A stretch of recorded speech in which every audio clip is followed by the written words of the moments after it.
మనం చేసిన మంచి ఈ రోజుకి కూడా ప్రతి గడపలోనూ కనిపిస్తుంది. ప్రతి కుటుంబానికి తెలుసు. ఇంతకుముందు గతంలో ఎప్పుడు జరగని విధంగా నా కుటుంబానికి, నా ఇంటికి మంచి జరిగింది, అది వైఎస్ఆర్సీపీ పాలనలోనే జరిగింది అన్నది ప్రతి ఇంటికి తెలుసు. ఆ చేసిన ఆ మంచి ఎక్కడికి పోలేదు. ఆ మంచి ఎప్పటికీ మనకు శ్రీరామ రక్షగానే బ్రతికే ఉంటుంది. మనం చేసిన ఆ మంచి బ్రతికే ఉంది. విశ్వసనీయతకు అర్థం చెబుతూ జగన్ ఏదైనా చెప్పాడు అని అంటే మాట తప్పడు, మాట మీద నిలబడతాడు, మాట తప్పని పాలనే తాను ఇచ్చాడు అన్న విశ్వసనీయతకు అర్థం చెబుతూ మనం అందించిన పాలన కూడా ప్రజలు మర్చిపోరు. ఈరోజు కూడా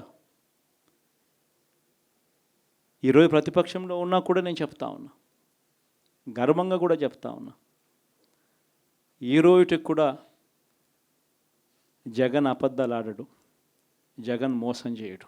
మళ్ళీ చంద్రబాబు చెప్పిన మాదిరిగానే అంతకన్నా ఎక్కువ అబద్ధాలు మనం చెప్పుంటే బాగుండేదేమో, ఆ 10% మనతోనే నిలిచి ఉండేవాళ్ళేమో, అలా చేసుంటే బాగుండేదేమో అని చెప్పి కూడా చాలామందికి అనిపించవచ్చు కూడా.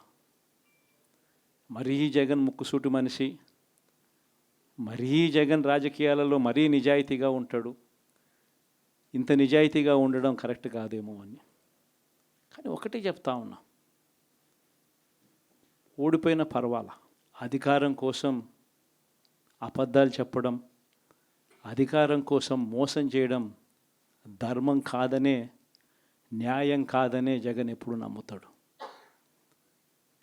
2014లో కూడా ఇదే నమ్మాను. సాధ్యం కానిది సాధ్యం కాదు అని నేను చెప్పాను.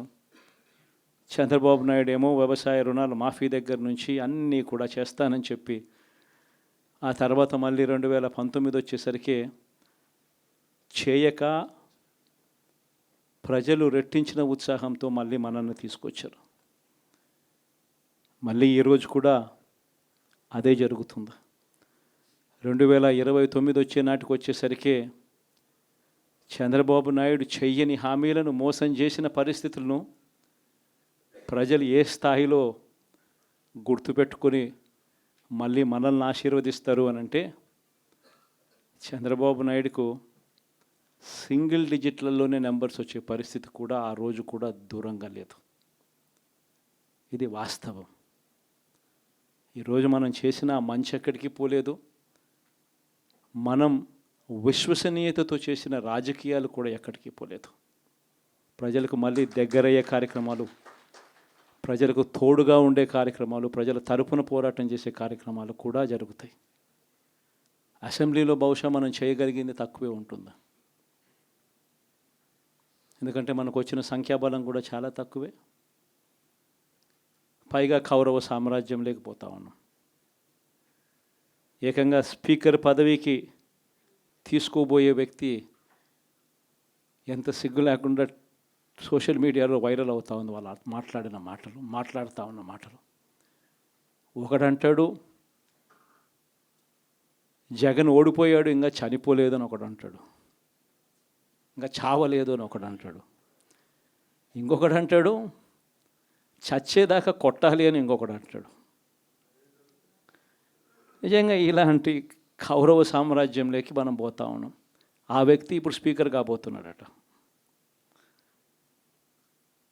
ఇలాంటి పరిస్థితుల మధ్య ఆ కౌరవ సామ్రాజ్యంలో అసెంబ్లీలో ఏదో మనం చేయగలుగుతామని చెప్పి నాకైతే నమ్మకం లేదు. కానీ పాపాలు పండే కొద్దీ ప్రజలతో కలిసి ప్రజల మధ్య నిలబడి పోరాటం చేసే కార్యక్రమాలు అయితే రాబోయే రోజుల్లో ముమ్మరంగా స్పీడ్ అందుకుంటాయి. అదే జగన్ పరిపాలనలో కులం చూడలేదు, మతం చూడలేదు, ప్రాంతం చూడలేదు, చివరికి ఏ పార్టీకి ఓటు వేశారని కూడా చూడలేదు. ప్రతి పథకాన్ని డోర్ డెలివరీ చేయించాడు జగన్, మన వైఎస్ఆర్ కాంగ్రెస్ పార్టీ. కానీ ఈరోజు కేవలం వాళ్ళ పార్టీకి ఓటు వేయలేదు అన్న ఒకే ఒక్క కారణంతో ఏకంగా మనుషులను కొడతా ఉన్నారంటే, ఆస్తులను ధ్వంసం చేస్తూ ఉన్నారు అని అంటే, ఓటు వేయని వారిని అవమానిస్తూ ఉన్నారు అని అంటే, నిజంగా ప్రతి గ్రామంలోనూ ఇంత అన్యాయంగా వ్యవహరిస్తున్నారు అనంటే శిశుపాలుని పాపాలు పండడం చాలా వేగంగా పడతా ఉన్నాయి. పాపాలు పడ్డే కార్యక్రమాలు ఎప్పుడు చూడల. మన పరిపాలనలో, మీ జగన్ పరిపాలనలో ఏకంగా మేనిఫెస్టో అన్నది ప్రతి గవర్నమెంట్ అధికారి ఆఫీస్లో కనిపించేది. కలెక్టర్ల కార్యాలయాల్లో మొదలు పెడితే సెక్రటరీల కార్యాలయాల దగ్గర నుంచి, హెచ్ఓడి కార్యాలయాల దగ్గర నుంచి ముఖ్యమంత్రి కార్యాలయాల్లో మన మేనిఫెస్టో కనిపిస్తూ ఉంటే, కనిపించే పాలన మనదైతే ఇప్పుడు హోర్డింగులు పెడుతున్న రెడ్ బుక్స్ అని, రెడ్ బుక్ అని హోర్డింగులు పెట్టి ఆ రెడ్ బుక్లో కక్ష సాధింప చేయబోయే అధికారులు ఎవరు, ఎవరిని కొట్టాలి, ఎవరిని నాశనం చేయాలి అని చెప్పి ఏకంగా పేర్లు రాసి రెడ్ బుక్ అని చెప్పి దాన్ని ప్రకటించి ఏకంగా హోర్డింగులు పెట్టి ఆ రెడ్ బుక్ అనేది ఏదో ఘనకార్యం చేస్తూ ఉన్నట్టుగా ఆ రెడ్ బుక్స్లో ఉన్న పేర్లన్నింటినీ కూడా మేము వాళ్ళని కొడతాము, వాళ్ళని చంపుతాము, వాళ్ళ మీద అఘాయిత్యాలు చేస్తాము, అన్యాయాలు చేస్తాము అని చెప్పి ఏకంగా నిస్సిగ్గుగా దౌర్జన్యం చేస్తూ ఉన్న పరిస్థితులు కనిపిస్తూ ఉన్నాయి. శిశుపాలుని పాపాలు వేగంగా పడుతూ ఉన్నాయి.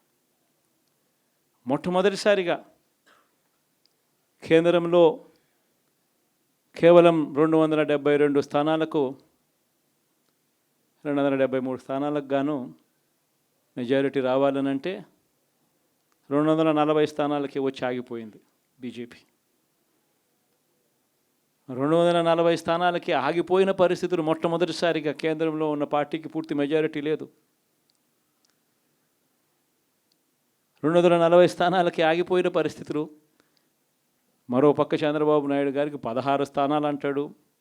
ఎన్డీఏలో తానే చక్రం తిప్పుతా అన్నట్టుగా మోడీ పక్కనే కూర్చొని కనిపిస్తాడు. మరి ఇలాంటి పరిస్థితుల్లో కూడా రాష్ట్రానికి రావాల్సిన ప్రత్యేక హోదా అడక్కపోవడం, ఇలాంటి పరిస్థితుల్లో కూడా రాష్ట్రానికి రావాల్సిన ప్రత్యేక హోదా అడక్కపోవడం, అడిగి సాధించుకోకపోవడం శిశుపాలుని తప్పుల్లో, వరుస తప్పుల్లో, పాపాల్లో ఇవన్నీ కూడా బాగాలే. ఇటువంటి పరిస్థితుల్లో కూడా రాష్ట్రానికి రావాల్సినవి, కావాల్సినవి అడగలేని పాలన, అడగలేని మనిషి రాష్ట్రానికి ఏం సమాధానం చెప్తాడు, రాష్ట్ర పిల్లలకి ఏం సమాధానం చెప్తాడు, రాష్ట్రంలో ఉన్న యువకులకు, పిల్లలకు ఏం సమాధానం చెప్తారు? శిశుపాలుని పాపాల్లో ఇవన్నీ కూడా ఇప్పటికే వేగంగా కూడా అందుకుంటా ఉన్నాయి. అదే జగన్ ఉండింటే, అదే వైఎస్ఆర్ కాంగ్రెస్ పార్టీ పాలన ఉండింటే ఈ పాటికే విద్యా దీవెన బటన్ అయిపోయి ఉండేది.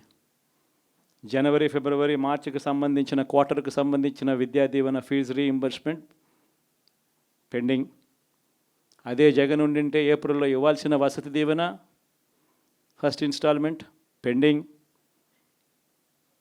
ఇప్పటికే రైతు భరోసా పెండింగ్, అమ్మఒడి పెండింగ్, చివరికి చిన్న అమౌంట్ అయిన మత్స్యకార భరోసా కూడా పెండింగ్. అదే జగన్ ఉండింటే ఈ పాటికి ఇన్ని బటన్లన్నీ ఈ పాటికి అయిపోయి ఉండేటివి. ఒక్క జగన్ తప్పుకోవడంతో, ఒక వైఎస్ఆర్సీపీ పాలన పోవడంతో ఈరోజు అమ్మఒడి బటనింగా రాలా, రైతు భరోసా బటనింగా రాలా, విద్యా దీవెన పెండింగ్, వసతి దీవెన పెండింగ్. ఇప్పటికే ఇక ఇదే అంటుకుంటూ పోతుంది. డిసెంబర్, జనవరి వచ్చే నాటికి ఏమయ్యా ఇవన్నీ మాకు చెప్పావు, 4,12,00,000 మంది ఓటర్ల లిస్టు,